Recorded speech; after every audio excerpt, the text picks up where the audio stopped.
చలికాలంలో ఉష్ణోగ్రతలు పడిపోవడంతో అనేక అనారోగ్య సమస్యలు చుట్టుముట్టే అవకాశం ఉంటుంది.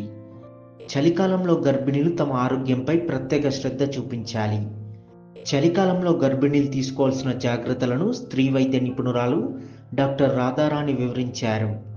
చలికాలంలో చల్లని గాలి గర్భిణీల చర్మాన్ని పొడిగా చేసి తేమను కోల్పోయేలా చేస్తుంది.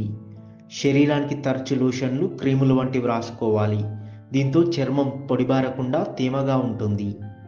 చలికాలంలో చాలామంది తక్కువ నీరు స్వీకరిస్తుంటారు. దాహం వేయనప్పటికీ రోజుకు సరిపడ నీటిని స్వీకరించడం చాలా ముఖ్యం. రోజుకు కనీసం చల్లటి గాలికి ఎఫెక్ట్ అయినప్పుడు మామూలుగా బ్లడ్ సర్క్యులేషన్ అనేది తగ్గిపోతుంది, బాడీ ఉష్ణోగ్రత తగ్గిపోతుంది. దానివల్ల స్కిన్ మీద బాగా డ్రైగా అయిపోతుంది, స్కిన్ పగులు ఏర్పడతాయి, దురద కూడా వస్తుంది. తర్వాత చలికాలంలో దాహం అనేది ఎక్కువగా అనిపించక చాలా తక్కువ వాటర్ తాగుతూ ఉంటారు. దీనివల్ల డీహైడ్రేషన్ సమస్య అనేది వస్తుంది. దీంతో పాటు యూరిన్ ఫ్రీక్వెన్సీ కూడా తగ్గిపోవడము, బర్నింగ్ మిక్చరేషన్ అంటే యూరిన్ లో మంట రావడము ఇలాంటి ప్రాబ్లమ్స్ వస్తాయి.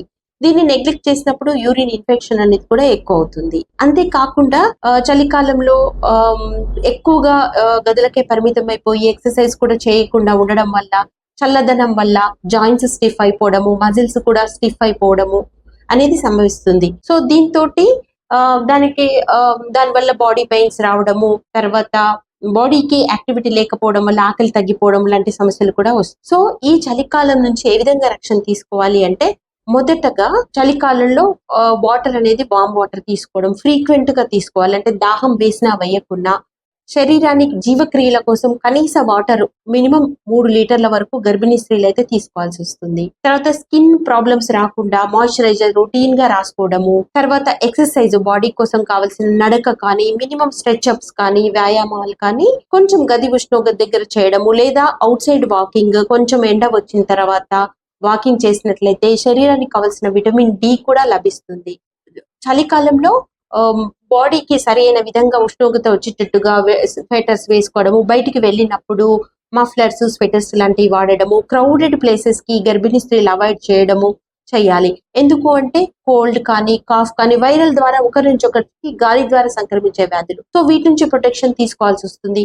అవసరమైతే మాస్క్ కూడా ధరించాలి. తర్వాత ఇమ్యూనిటీ తక్కువగా ఉంటుంది చలికాలం, ఎందుకంటే వీటి వల్ల సరైన ఫుడ్ కూడా తీసుకోపోయినట్లయితే రెస్పిరేటరీ ఇన్ఫెక్షన్స్ వచ్చే ఛాన్స్ ఉంటుంది. సో ఇమ్యూనిటీని బూస్టప్ చేసే ఫుడ్స్ లైక్ సిట్రస్ ఫుడ్స్ కానీ, తర్వాత ప్రోటీన్ ఫుడ్ అంటే ఎగ్స్, మంచి మిల్క్, మజ్జిగ, పల్చటి మజ్జిగ ఇలాంటి ఆహార పదార్థాలు ఎక్కువగా ప్రిఫర్ చేయాలి.